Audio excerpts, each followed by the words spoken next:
Teacher के साथ अंग्रेजी में बात करो और दोस्तों को हैरान करो। अस्सलाम अलैकुम मैडम। अस्सलाम वालेकुम माम। क्या मैं क्लास में आ सकता हूँ? मे आई कम इन टू द क्लास? मुझे सवाल का जवाब नहीं आता। I don't know the answer. क्या आप दोबारा समझा सकती हैं? Can you explain it again? मैंने अपना होमवर्क मुकम्मल कर लिया है। I have completed my homework. मेरी तबीयत ठीक नहीं है।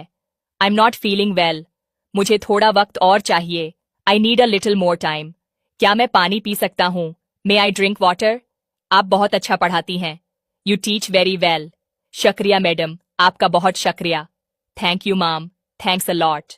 मे आई आंसर द क्वेश्चन? क्या मैं सवाल का जवाब दे सकती हूँ? I didn't understand this topic. मुझे ये मौजू समझ नहीं आया। Can you speak slowly please? क्या आप आहिस्ता बोल सकती हैं? I try my best. मैं पूरी कोशिश करूंगी। I forgot my notebook.